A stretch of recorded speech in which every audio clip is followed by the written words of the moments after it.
ಜಿಹಾದ್ ಅಂದರೆ ಮುಸ್ಲಿಮೇತರರನ್ನು ಕೊಲ್ಲುವ ಆಹ್ವಾನ.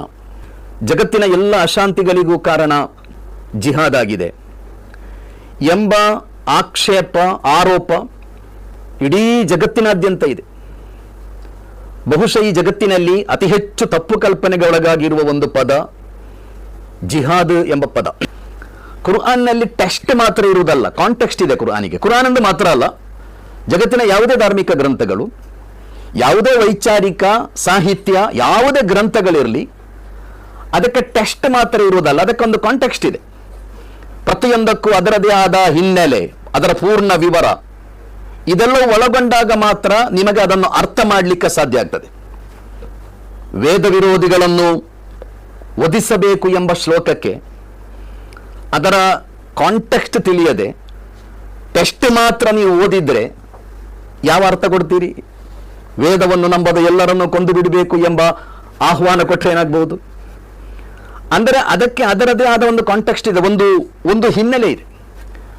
ಅದೇ ರೀತಿ ಪ್ರತಿಯೊಂದಕ್ಕೂ ಪವಿತ್ರ ಕುರ್ಆನ್ನ ಜಿಹಾದ್ ಎಂಬ ಪದ, ಅದರ ಹಿನ್ನೆಲೆ, ಅದರ ಪರಿಸ್ಥಿತಿ, ಅದರ ಸಂದರ್ಭಗಳಿಂದ ಬೇರ್ಪಡಿಸಿ ಜಿಹಾದ್ ಎಂಬ ಪದವನ್ನು ಇವತ್ತು ಪ್ರಸ್ತುತಪಡಿಸಲಾಗುತ್ತದೆ.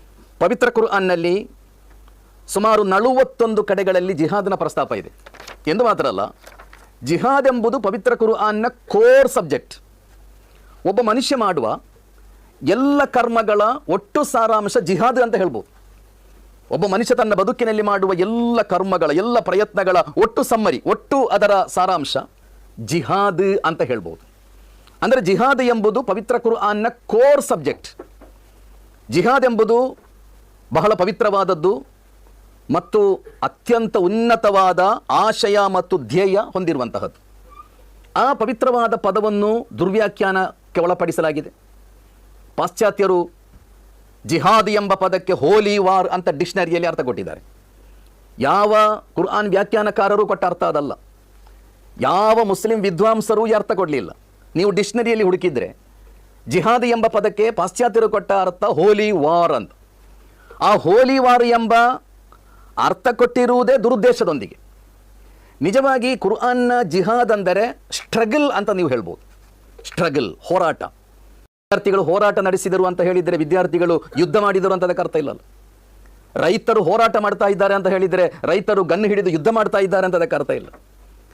ಕುರ್ಆನ್ನ ಜಿಹಾದ್ನ ಅರ್ಥ ಸ್ಟ್ರಗಲ್, ಹೋರಾಟ.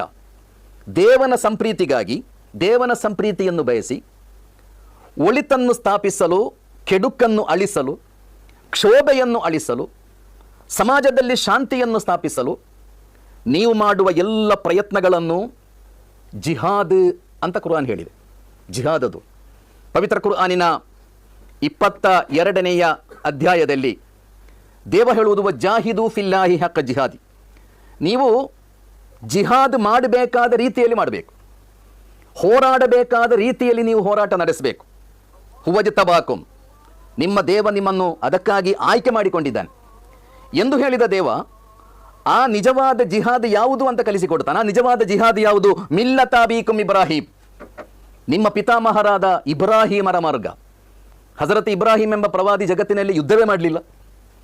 ಇಬ್ರಾಹಿಮರ ಬದುಕನ್ನು ನೀವು ಅಧ್ಯಯನ ನಡೆಸಿದರೆ, ಇಬ್ರಾಹಿಂ ಎಂಬ ಪ್ರವಾದಿ ತನ್ನ ಬದುಕಿನಲ್ಲಿ ಖಡ್ಗವೇ ಎತ್ತಲಿಲ್ಲ.